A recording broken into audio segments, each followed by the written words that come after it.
the fourth chapter of the Synod's final document titled An Abundant Catch. The conversion of relationships invites us to prioritize the growth of the Church, which of course will happen when we work together in a synodal way, sharing the best of ourselves. Illuminated by the text of John 21 verses 8 and 11, the Church, in light of this passage, grows and bears fruit when we all collaborate with shared responsibility, each contributing and sharing their own gifts and unique charisms. Certainly, now more than ever before, we truly need to learn new and innovative ways of sharing what we currently have and of carefully weaving these important new bonds and connections. In a church, which is truly called to walk synodally, the profound conversion of all relationships means allowing oneself to be deeply transformed by the powerful and living presence of the Holy Spirit, moving decisively from relationships characterized by power dynamics to relationships of humble service, from a state of indifference to one of genuine welcome and acceptance, and from narrow individualism to a broad and inclusive fraternity and sorority among all people. This entire process certainly truly turns every single encounter into a sacred space of grace, a place where differences are absolutely never a threat, but rather they are a deeply shared richness and a valuable asset. In this significant way, the Christian community is constructed as a truly open, deeply supportive, and genuinely inclusive network of relationships capable of effectively bearing powerful witness to the gospel amidst the ever-evolving cultural transformations of our contemporary time. The transformation of relationships is, therefore, a central value in synodality because it generates communion, strengthens the mission, and urges us to build a church that is a prophecy of unity and a culture of encounter, recalling these beautiful words with which our beloved Pope Francis encouraged us. The Church is born and takes root in specific places where people share the living experience of encountering the person of Jesus and along the way strengthen their bonds. But today, however, such rapid sociocultural changes have transformed that idea of place, and we can no longer think of it as merely a geographic space, as something territorial, but rather as a network of relationships and cultural expressions. Urbanization, migratory movements, and the digital world, which was already so present before and during the Synod, have given rise to new forms of belonging that are changing the life of the Church in its parish and diocesan expressions. In light of this, the Church is called to weave fraternal bonds and to recreate communities that have certain characteristics. Open, truly intercultural, and genuinely hospitable communities where a warm welcome and meaningful encounter, of course, hold a profoundly central and significant place. Sharing goods and resources with true, genuine solidarity prevents any paternalistic or welfare-oriented attitudes, which we sometimes, perhaps even unconsciously, fall into in the way we practice sharing with others. This is part of the journey. Sharing goods, sharing resources with genuine, heartfelt solidarity. In the same way, the synodal process also encourages dialogue with other denominations and religions, promoting fraternity and a shared commitment to building a society based on respect, mutual assistance, and the pursuit of the common good.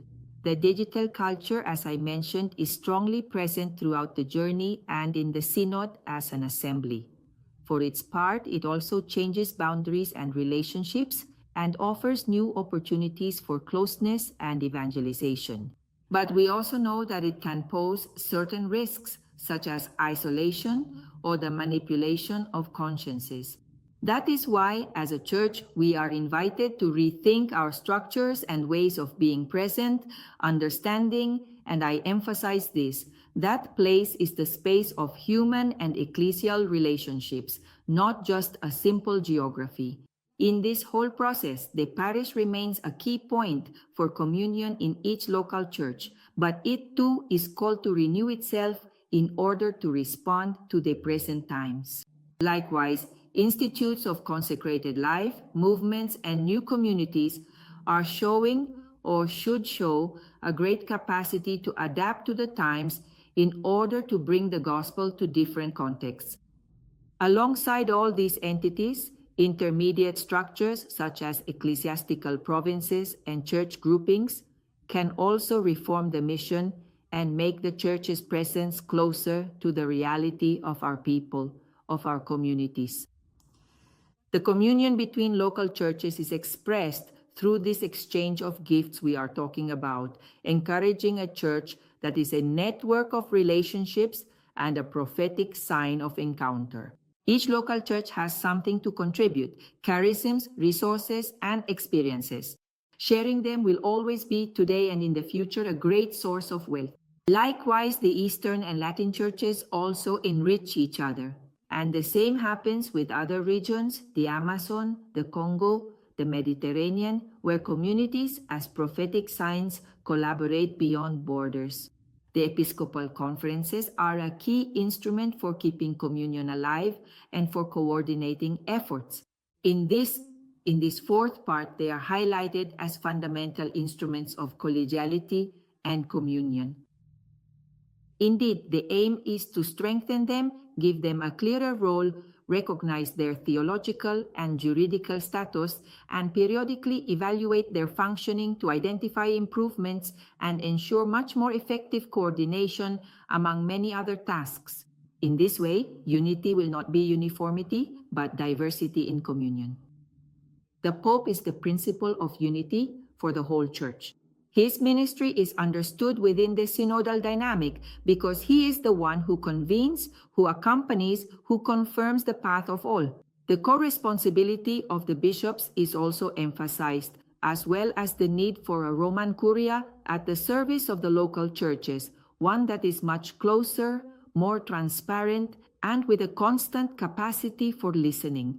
And the Pope, together with the bishops, ensures that this great network of community, the Church, does not break, but is instead strengthened as it moves forward. Ultimately, this fourth chapter of the final synod document reminds us that synodality is about living the Church as a network. Each community contributes its part, shares its gifts, and nurtures the bonds. What will this look like in practice? In practice, this will be possible if, starting from mutual respect and appreciation, we allow the word to circulate. We train ourselves in the art of listening and discerning dialogue, knowing that the essence of synodality is a spirit, not a principle. Therefore, we must emphasize in spirit the relationship and processes among ecclesial subjects in order to achieve unity in the plurality of the whole within its parts. Everything suggests that it is about broadening our hearts, stepping out of our own circles, and meeting each person, especially those who are most marginalized or distant from the faith. In this way, together, we can make an abundant catch possible, that catch which Jesus dreamed of for everyone.